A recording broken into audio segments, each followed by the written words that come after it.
Mirëmbrëma, po fillojmë edicionin e lajmeve. 20 vjet histori tani me identitet të ri.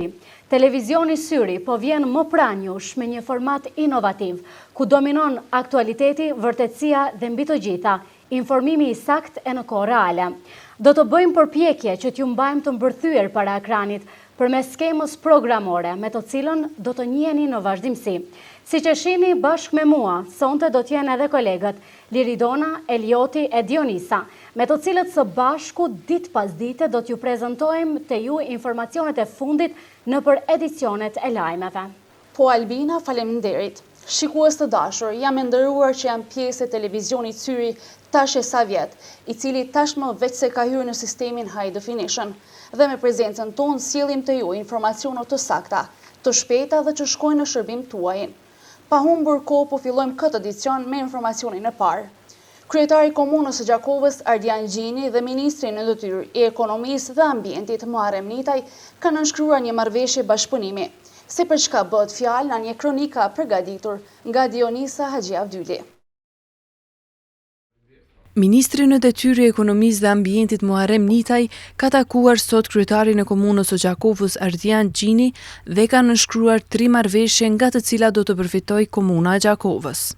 Sot pata kënaqësinë që me kryetarin e Komunës së Gjakovës të nënshkruajmë 3 marrëveshje, gjitha janë nga fusha e mbrojtjes natyrës dhe ambientit, infrastrukturë ujore dhe impianti i ujrave të zeza.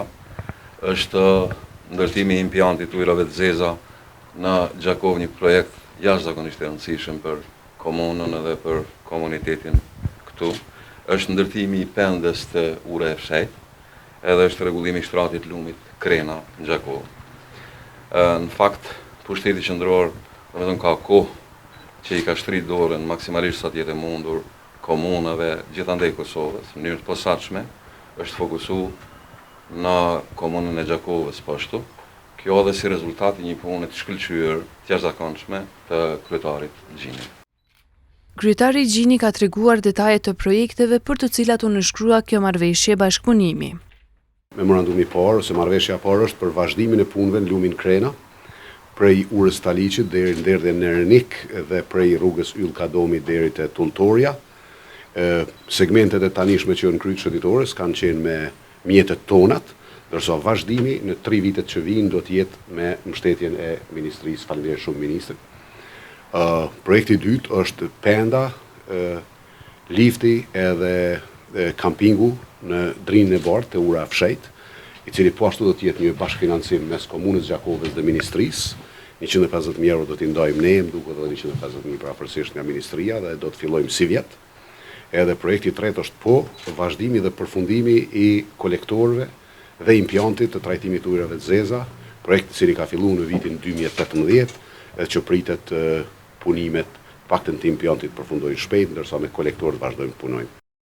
Kryetari i Komunës së Gjakovës është shprehur shumë falendërues për bashkëpunimin mes Ministrisë së Ekonomisë dhe Ambientit dhe Komunës. Komuna e Gjakovës ka nënshkruar marrëveshje bashkëpunimi me organizatën HELP në kuadër të projektit Grad Ndërmarrëse në Energji, si pjesë e projektit Subvencionet për Eficiencën e Energjisë në Kosovë, financuar nga Fondacioni Mijëvjeçar në Kosovë dhe Ministria e Punëve të Jashtme Gjermane. Qëllimi i implementimit të këtij projekti është subvencionimi i grave ndërmarrëse në mënyrë që të rrisin biznesin e tyre përmes shfrytëzimit më eficient të energjisë. Në kuadër të projektit do të mbështeten të paktën 25 biznese ku përfshihen donacion në pajisje, trajnime profesionale dhe organizim i biznesit. Vlera totale e projektit është 66.225 euro. Vazhdoj me lajmen nga vendi. Përfaqësuesi i shoqatës së familjarëve të personave të pagjetur, Bajram Çerkini, e ka bërë thirrje të gjithë shoqatave që të mos takojnë me përfaqësues të partive politike gjatë fushatës zgjedhore. Sipas tij, të gjitha shoqatat e personave të pagjetur nuk duhet të politizohen. Çerkini ka thënë se në institucionet që merren me këtë çështje duhet të jenë të përfaqësuar të gjithë, por jo të ndërhyret në punën e shoqatave. Unë jo tash, po edhe shumë herë kom thonë larg politikës të gjitha shoqatave për personat pagjetur. Dhe që ato shoqata të cilat po i shoh para se më janisë, tek sot janisë, fshata, janë dalë e rënoft kë dojmë me bon qitone kryetare e shoqatës ose kryetari i shoqatës është mjerim për familjarët të pagjetën. Partitë politike kanë njësur sot fushatën për zgjedhjet e parakohshme parlamentare, ato të 14 shkurtit. Mbesim të pasoja që la lufta e fundit në vendin tonë dhe ndalemi të viktimat e dhunës seksuale që u është bërë burrave dhe grave. Gazetarja jon Genta Zejnullahu e ka trajtuar këtë temë në 2 organizatat që janë marrë me identifikimin e personave të dhunuar nga forcat serbe. Ato janë Medica Gjakova dhe Medica Kosova. Medica Gjakova dhe Medica Kosova janë 2 nga organizatat aktive në realizimin e procesit të verifikimit të statusit për të mbijetuarat e dhunës seksuale gjatë luftës. Ky proces ka filluar që nga viti 2018 me çast në nivel të gjithë Kosovës, Komisioni Verifikimit të dhënave për të mbijetuarat e dhunës seksuale ka paraqitur edhe shifrat me të cilat na njeh Linda Sada, drejtoresh ekzekutive e organizatës Medica Gjakova. Sa i përket aplikacioneve, domethënë numri total në nivel të Kosovës që kanë apliku është 1396 aplikacione, nga të cilat 1203 janë trajtu, ndërsa pjesa tjetër është në proces të trajtimit. Nga këto aplikacione 904 kanë qenë pozitive, ndërsa negative pjesa tjetër. Duhet theksuar se në këtë organizat aplikojnë gra, por edhe burra nga tërë Kosova. Ne deri në dhjetor të vitit 2020 kemi aplikuar 265 aplikacione, domethënë kemi dërgu 265 aplikacione, nga të cilat 214 kanë dalë pozitive, prej të tyre 14 i kemi negative, të cilat prap po them që janë në proces. Në organizatën Medica Gjakova, prej numrit të përgjithshëm, domethënë 265, si e thash, 10 prej tyre janë meshkuj, ndërsa pjesa tjetër 255 po i bjen që janë gra dhe vajza të cilat kanë aplikuar për status. Si shoqat ende nuk kemi marrë ose kemi në proces edhe 35 aplikacione që presim në ditët në vijim të marrim rezultate, dhe puna është duke vazhduar ende për plotësimin e aplikacioneve dhe mundësinë domethënë me ju jap të gjithë të mbijetuarve që sa më shpejt ta gëzojnë këtë status dhe këtë drejtë të tyre. Sada gjithashtu ka folur edhe për problemet me të cilat janë ndeshur gjatë kohës së pandemisë.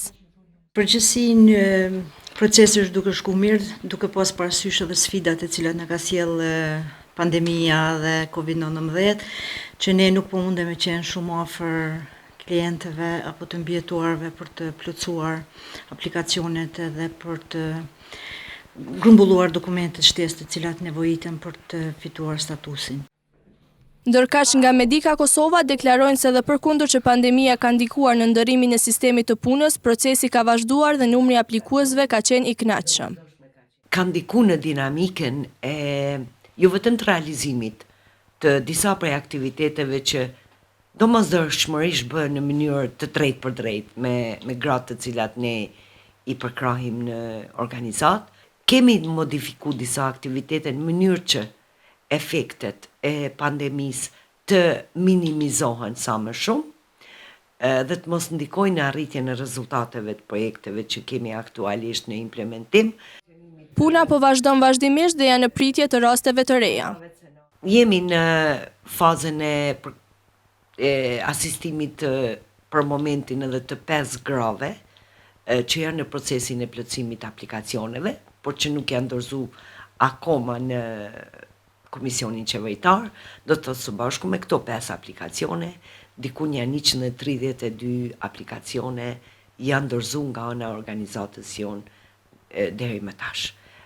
Konsideroj që ky numër është mase i madh krahasuar me numrin e resurseve njerëzore që kemi në organizat.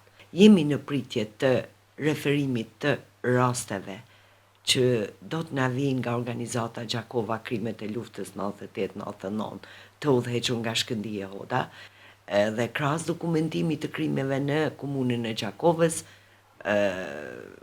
do thotë kjo organizat po merret edhe me referimin e rasteve të kryesisht të grave që kanë mbijetuar dhunë seksuale gjatë luftës. Theksojmë se në këtë proces janë të autorizuara 4 organizata në të gjithë vendin, të cilat vazhdimisht po punojnë që statusi së cilës viktim të njihet edhe nëse është e nevojshme edhe të shtyhet afati aplikimit. Ndërsa një tjetër preokupim kanë banorët e Gjakovës. Mungesa parkingjeve po bën që në periudha të ndryshme të vitit, këmbësorët dhe të gjithë pjesëmarrësit në komunikacion po ndihen të rrezikuar. Drejtori i Shërbimeve Publike, Shkumbin Kastrati, ka thënë se komuna po merret seriozisht me zgjidhjen e këtij problemi. Mungesa parkingjeve në qytet vazhdon të jetë një ndër problemet e shumta jo vetëm për këmbësorët, por edhe për ngacësit e veturave. Në vazhdon e realizimit të shumë projekteve infrastrukturore, komuna e Gjakovës këtë vit do të fillojë me planin për rregullimin e parkingjeve publike në qytet. Drejtori i Shërbimeve Publike, Shkumbin Kastrati, tregoi se hapësirat për rreth qendrës kryesore të mjekësisë familjare dhe ajo të Sat Kulla do të jenë disa nga pjesët që do të shfrytëzohen për parkingje publike.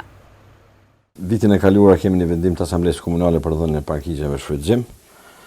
Për disa parcela, bëhet fjalë për parcelën përballë gjykatës komunale, tek QKMF-ja, është parcelë e cila është me një sasi të parkingjeve bukur të madhe, do të mendojmë që ku del QKMF-ja në objektin e ri, ajo pjesë do shfrytëzohet për parkingje. Kemi përballë komunës një pjesë e parkingut që ka qenë edhe më përpara. Edhe tek qarshia vogël mbrapa banesave. Do thotë kemi vendimin e Asamblesë Komunale për dhënien e parkingjeve në shfrytëzim për këto hapësira publike, ndërsa projekti tjetër më madhor, i cili pritet sipas gjitha gjasave të shkojë përmes partneritetit publiko-privat, është ndërtimi i parkingut nën toksor tek Sat Kulla. Është kuadër planit rregullues urban dhe mendojmë që aty tek Sat Kulla të gërmohet dhe të nxirret parkingu nën toksor, në mënyrë që qarshia vjetër të mbulohet pothuajse 100% me nevojat aktuale të parkingjeve. Llogaritë që kemi bërë për qarshinë e vjetër janë diku rreth 350 vetura që kanë mundësi mu parku në për brij QKMF-s, kur del QKMF-ja atje në objektin e ri, ndërsa edhe diku rreth 100 vetura pritet të bëhet vendi tek parkingu në toksor tek Sat Kulla.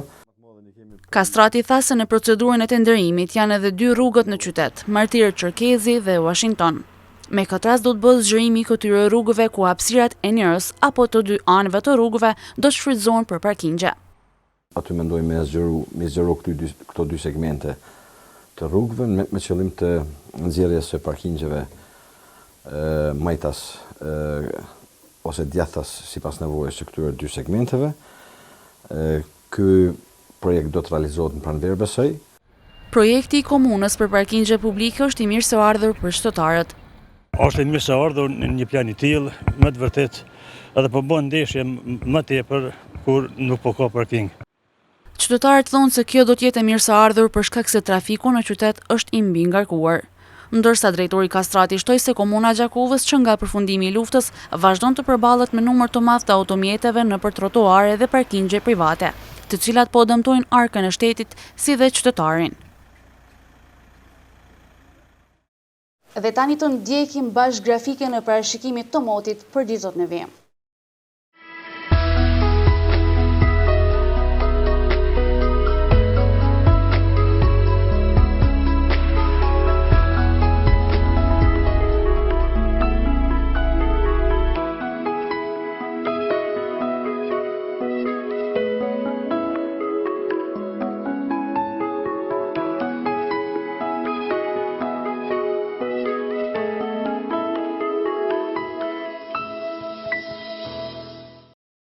Shikues të nderuar, nga sot në vendin ton ka filluar fushata zgjedhore dhe subjektet politike takojnë çdo ditë me zgjedhësit. Pas këtij edicioni ju mund të ndiqni kronikën zgjedhore përmes së cilës mund të njihni me aktivitetet e subjekteve politike.